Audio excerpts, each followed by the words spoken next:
జర్నలిస్ట్పై హత్యాయత్నం రేవంత్ పని అంటూ నిన్న కేటీఆర్ వెళ్ళి జర్నలిస్ట్ శంకర్ను పరామర్శించడం జరిగింది. వాస్తవంగా జర్నలిస్ట్ శంకర్ను పరామర్శించేటువంటి నైతిక హక్కు కేటీఆర్ కానీ కల్వకుంట్ల కూడా మనకి లేదు.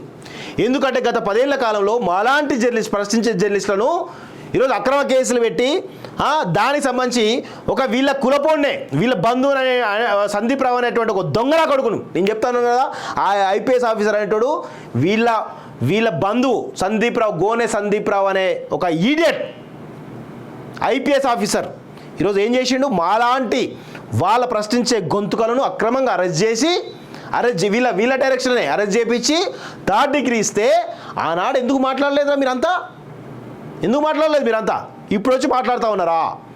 నేను ఒకటే చెప్తా ఉన్నాను జర్నలిస్ట్ శంకర్కి ఒక మిత్రుడిగా, ఒక సోదరుడిగా, ఎందుకంటే నాకు కూడా మంచి మిత్రుడే జర్నలిస్ట్ శంకర్. ఎందుకంటే మేము తెలంగాణ నేను రిజైన్ చేసిన క్రమంలో చాలా పరిచయమైనటువంటి వ్యక్తి V6లో జర్నలిస్ట్గా పనిచేసిండు. వాస్తవంగా అద్భుతమైన నాలెడ్జ్ ఉంది వాస్తవంగా. కానీ ఇక్కడ విషయం ఏంటంటే కల్వకుంట్ల కబంధ హస్తాల్లో చిక్కకపోతావనే ఒక భయం నాకుంది.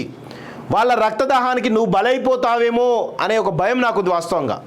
దయచేసి ఈ కల్వకుంట్ల కుటుంబాన్ని నమ్ముకుంటే మాత్రం నీ బతుకును ఆగం చేస్తారు ఈ దొంగన కొడుకులంతా. ఈ కల్వకుంట్ల కుటుంబ రక్తదాహానికి దయచేసి మరొక జర్నలిస్టు బలి కావద్దు అనే కోణంలో నేను నీకు సూచన చేస్తాను జర్నలిస్ట్ శంకర్కి. దయచేసి ఈ కల్వకుంట్ల కబంధ హస్తాల నుంచి దయచేసి వీళ్ళ మాటలు నమ్మొద్దు, వీళ్ళ కబంధ హస్తాల నుంచి బయటకు వచ్చి అని చెప్పేసి కూడా నేను కోరుతా ఉన్నాను.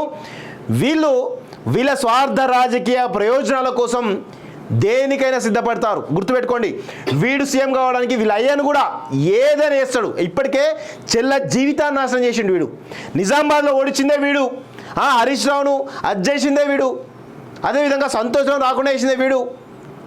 అనేకమైన కోణాలను గుర్తుపెట్టుకోండి. వీళ్ళ స్వార్థ రాజకీయ ప్రజల కోసం ఈరోజు హరీష్ రావు స్వార్థానికి నిన్ను వాడుకుంటారు, కేటీఆర్ స్వార్థానికి నిన్ను వాడుకుంటారు. వీళ్ళ కుటుంబంలోనే ఎవరికి ఐక్యత ఉండదు, కానీ నీలాంటి వాళ్ళని వాడుకొని మీలాంటి వాళ్ళ జీవితాలు నాశనం చేస్తూ ఉంటారు.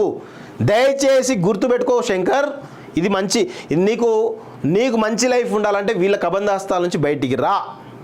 వీళ్ళ చెరలో ఉంటే కనుక వీళ్ళ రక్తదాహానికి, కల్వకుంట్ల రక్తదాహానికి మాలాంటి వాళ్ళ ఎందరో బలైనం, వేలాది లక్షలాది మంది విద్యార్థులు ఇప్పటికే బలైనం.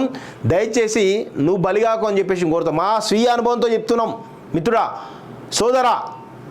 నమ్మితే నమ్ము, లేకపోతే లేదు, నీ ఇష్టం. బట్ చెప్తా ఉన్నాను, కల్వకుంట్ల రక్తదాహానికి జర్నలిస్ట్ శంకర్ బలి కావద్దు అని చెప్పేసి ఈరోజు నేను కోరుతా ఉన్నాను.